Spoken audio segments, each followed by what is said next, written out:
Hello and welcome to our third live event.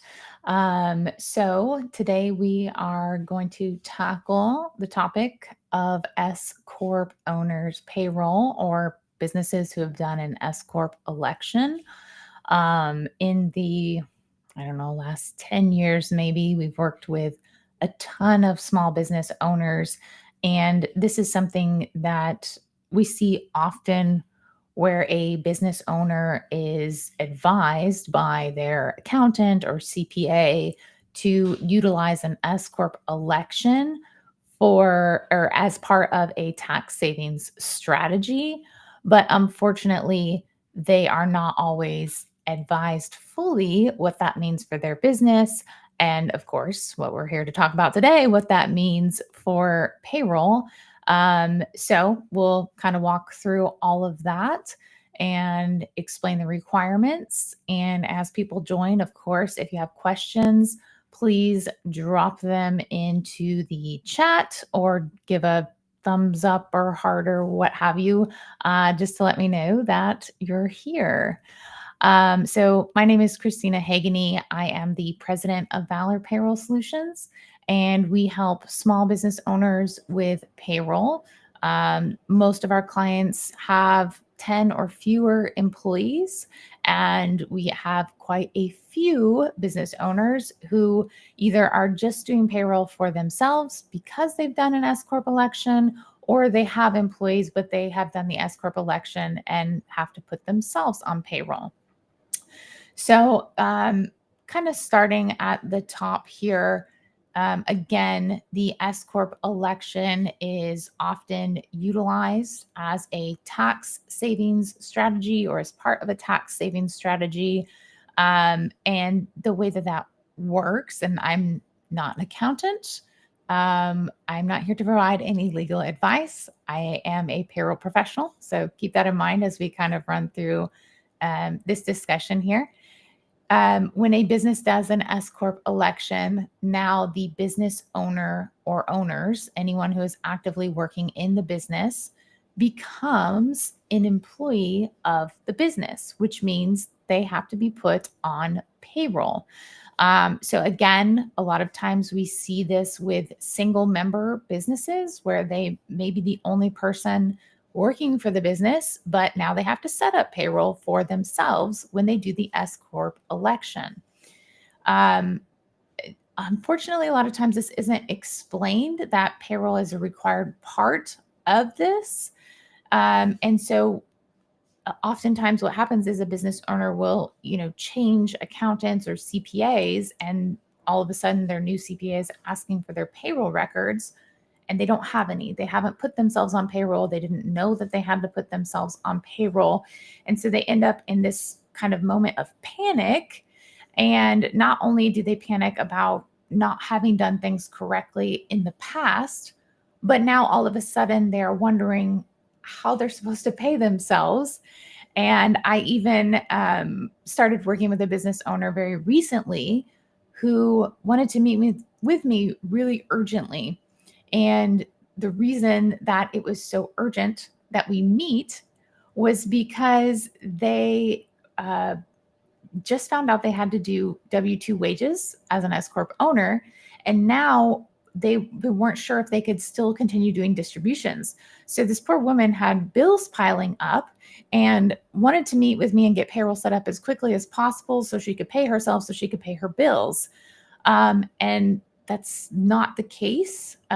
Even though as an S Corp owner, you do have to put yourself on payroll and pay yourself a reasonable W-2 wage, you still have access to the business funds, and it is absolutely still legal to pay yourself via distributions in addition to the W-2 wage. So let me see if I can share my screen here. So I put together just a really, really quick and simple spreadsheet to kind of demonstrate what we're talking about with tax savings and why CPAs or accountants might recommend this strategy. So when you are a business, for example, an LLC without an S Corp election, everything that your business makes is subject to self-employment tax, which is 15.3%. So in this example, without an S Corp election, the business is making $150,000 and the business owner is paying $22,950 in self-employment tax. Now, when a business owner does the S Corp election, again, now they are a W-2 employee and they are required to pay themselves a reasonable W-2 wage. There is no mathematical formula for determining that reasonable wage, but according to the IRS, it should be what you would pay someone to do the work that you're doing in the business. So, we've seen accountants do it different ways where they're doing maybe 60% or 40% of the business income. But you may get several different answers if you talk to several different CPAs or accountants as far as what that reasonable wage should be. So keep in mind, it should be high enough that you can justify to the IRS if you were audited why that is a reasonable wage, but also low enough that you're getting the benefits when it comes to the taxes. So same business now, they've done an S Corp election and they're doing $90,000 in W-2 wages, which would be 60%. That still leaves an additional $60,000. So we still have the same $150,000 here. But now this business owner is paying $13,770 in Social Security and Medicare tax, which results in a savings of over $9,000. So what happens is when a business owner puts themselves on payroll as an S Corp, they will have Social Security and Medicare tax withheld from their check, which is cumulatively 7.65%, 6.2% for Social Security, 1.45% for Medicare.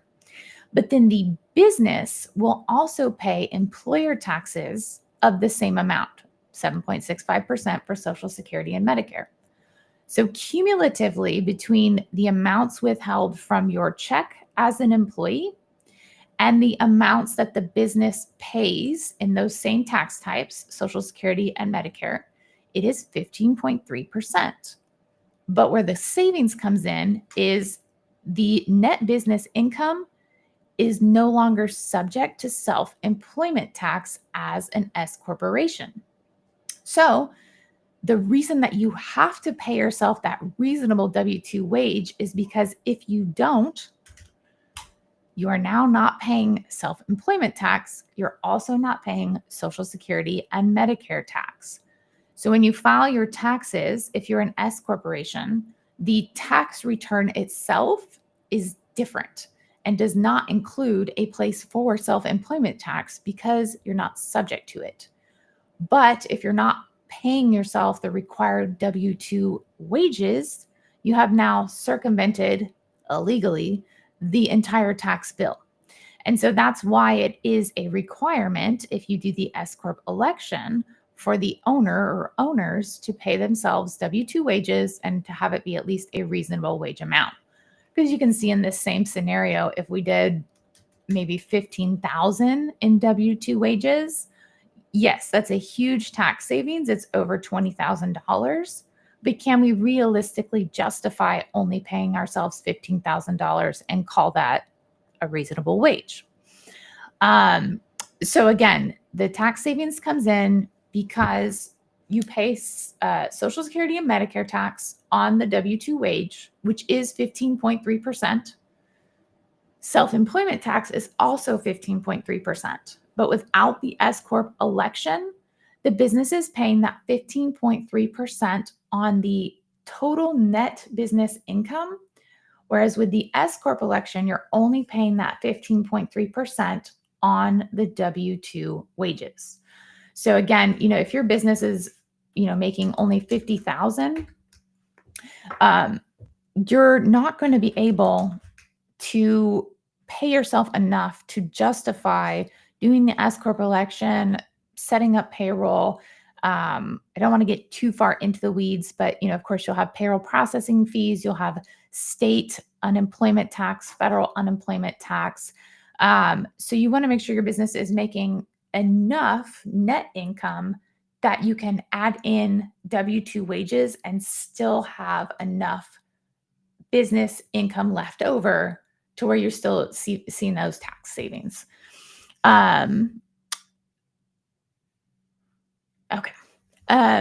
So again, if you guys have questions, if you're just tuning in, we are talking about S corporation elections and the payroll requirements for S corporation owners, specifically why that is beneficial and why there is the requirement to do the W-2 wage. Another thing that comes up pretty often that we see with S Corp owners and their health insurance. If a business owner has other employees, they may set up benefit plans. And a lot of times when you set up benefits for your employees, you'll set up a Section 125 plan, which allows your employees to pay for those benefits or their portion with pre-tax dollars. But as an S Corp owner, you are not allowed to take pre-tax deductions. So we see this quite a bit as we onboard a new client. Of course, we need to figure out what type of business this is. So we usually will know if the business has done an S Corp election. Then when we get to moving into their prior payroll history, it's not uncommon to see the business owner that has pre-tax deductions set up. So unfortunately, we have to be the bearers of bad news and explain why that is not legal. So S Corp owners are not allowed to take pre-tax deductions. Instead, the way their benefits should be handled is the company pays the premiums, and then the premiums that the company paid go on the S Corp owner's W-2, but only in the federal taxable wages, so box 1, and depending on the state taxable wages, it's not subject to Social Security or Medicare, and then the business gets to take that as a business expense, the amount paid for the owner's health insurance. I probably didn't explain that very well as far as the taxation goes, but the way it should be handled is definitely not through pre-tax deductions for the S Corp owner. So you can still, if you have employees, set up benefits. You can still set up a Section 125 plan, but the owner cannot participate. They have to have the business pay for their insurance and then put that on their W-2 and then take that as a write-off for the business. So again, S Corp owners, it is an election that the business is doing. So sometimes people will ask, what's better, an LLC or an S Corp? And that's not a valid question because you have to be an LLC to do an S Corp election, but the business is still an LLC. You just submitted to the IRS the request to be taxed as a corporation through the S Corp election. So it gets a little bit convoluted, but they are not, once you've done the S Corp election, now you have these wages that come into play for the owner, but it doesn't mean that the business is no longer an LLC. The business is still an LLC. It's just an LLC now with an S Corp election. So if you're just tuning in, we are talking about S Corp owners, payroll, how to do it correctly, and the tax savings that could potentially be involved. I'm still new to the live stuff, so I'm trying to find stuff on my screen. I apologize. But if you're just joining us, if you have questions, please feel free to send them over, and hopefully I will see them pop up somewhere. I think I found it. And again, I know I'm kind of beating a dead horse here. Thanks, Terry. Good to see you. But if you have done an S Corp election, you have to put yourself on payroll as the owner. Otherwise, you are not paying self-employment tax. You're not paying Social Security and Medicare tax, And if you've ever dealt with the IRS, you know they want their tax money. And if you happen to be audited, you are not going to have a leg to stand on. And then at that point, too, the IRS has more say in what your reasonable compensation should be. And to that point as well, if you are paying yourself a very low W 2 wage to try and maximize those tax savings and you are audited, if you cannot validate why that amount is a reasonable W 2 wage for the work that you're doing in the business, then the IRS has the authority to come in and determine a different number for that reasonable compensation. And when it comes to payroll, if you ever have to go back and adjust records, not only do you have a giant project ahead of you with filing amended tax returns, W 2Cs, but each of those items that you have to go back and refile, you will probably have penalties and interest tacked on. And that is from the IRS as well as state withholding agencies, state unemployment agencies. So, of course, we know easier said than done, but we always advise to try and be in compliance, to really justify what you are going to pay yourself, and to not be advised to do the S Corp election too soon in your business where it's not really making enough profit to validate or substantiate doing the S Corp election in the first place. Um, so, uh, not a ton of questions coming in, and I feel like I've pretty much covered everything I planned to say today. I'll just leave with a couple of closing notes. So, if you are considering doing an S Corp election, I believe the deadline each year is March 15th, but you can do a late S Corp election in any given year. It's a 2-page form, I believe. It's not a super lengthy form, but of course, if you are working with an accountant or CPA, best to get some assistance filling that form out. And then again, once you do it, you do have to put yourself on payroll. If you are doing your S Corp election for the first time in a given year, you don't necessarily have to get payroll started at the very beginning of the year, but you do want to make sure that by the end of the year, you have reached a reasonable compensation amount. One of the things that we run into a lot is, throughout the year, an S Corp owner may meet with their CPA or tax person, and they want to adjust the wage amount that they're being paid. And so, if you are working with a national payroll provider, we'll just say, and you want to change your pay as an S Corp owner, maybe your accountant says you need to get to 85,000 this year.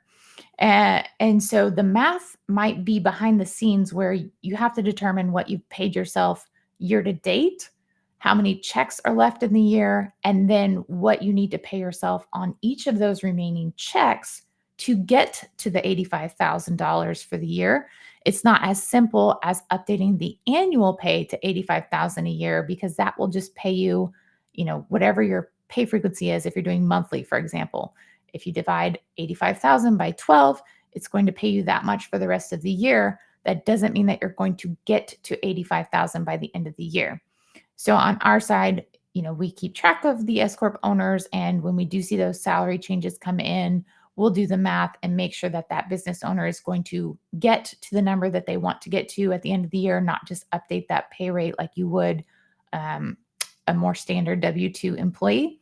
But so just, again, things to keep your eyes on if you are kind of navigating this for the first time, or maybe in the past, you don't know what's gone wrong. You've communicated something to your payroll company and it never seems to come out quite right.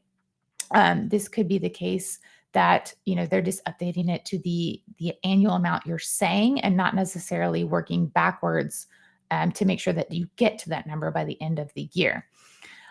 So as with anything related to running a business or payroll, super fun, lots of rules involved. And of course, the IRS is always hanging out to keep us company. But if you do have questions, if you are, being advised to start doing or to get an S Corp election, feel free to reach out. You can always find us online at valorpayrollsolutions.com. Even if you're just watching this as a replay, please feel free to reach out. We really, truly love helping small business owners. We know how difficult it can be to run a business and deal with payroll and taxes and also whatever your trade is. And so, truly here to help. Feel free to give us a shout, and we will tune in again next month with some other fun payroll topic to cover. So if there's a burning payroll question that you have or a topic that you'd like to see us cover, feel free to reach out with those suggestions as well, because we want to, provide you with as much value as possible and really talk about the things that matter to you. So appreciate everyone who tuned in today, and we'll catch you again.